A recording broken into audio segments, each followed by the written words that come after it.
विकास बाळकृष्ण वैद्य राहणार बाराभाऊ राम मंदिर जवळ कारंजा लाड यांची गाय 7 नोव्हेंबर रोजी यवतमाळ रस्त्यावरील हिंदू स्मशानभूमी जवळ रस्त्यावर असलेल्या एका शेताच्या धुऱ्यावर चरत असताना गायीच्या पोटावर अज्ञात व्यक्तीने धारदार शस्त्राने वार केल्याची तक्रार विकास बाळकृष्ण वैद्य यांनी कारंजा पोलीस स्टेशन येथे दिली। कारंजा पोलीस स्टेशन यांना दिलेल्या तक्रारीनुसार वैद्य यांचा गोठा हिंदू स्मशानभूमी जवळ आहे। तेथील जनावरे वहीद नामक व्यक्ती चरायला घेऊन जातो व आणून बांधून देतो। मात्र 7 नोव्हेंबर रोजी ही गाय हिंदू स्मशानभूमीच्या मागे असलेल्या बेग यांच्या धुऱ्यावर चरायला गेली असता तेथे त्या गायीच्या पोटावर अज्ञात इसमाने धारदार शस्त्राने वार करून तिला जखमी करून तिच्या आतड्या बाहेर येईपर्यंत तिच्यावर वार केलेला होता।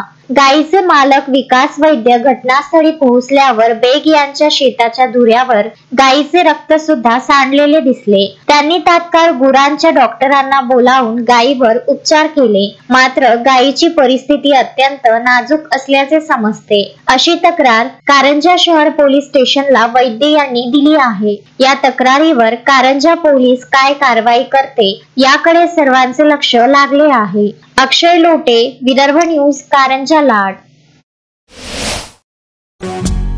श्रद्धा फैमिली शॉपिंग में जाएंगे हम सभी, साड़ियों की नई डिजाइन देखो यहीं से लाएंगे।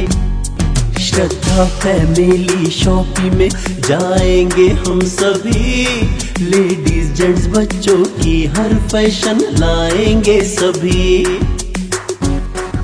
फैशन के सफर में आप भी आगे ही आगे बढ़ते चलिए, क्योंकि बिजीलैंड का सबसे बड़ा आलीशान भव्य showroom Shraddha family shopping and mall, Bijiland complex, Nandgaon Peth, Amravati.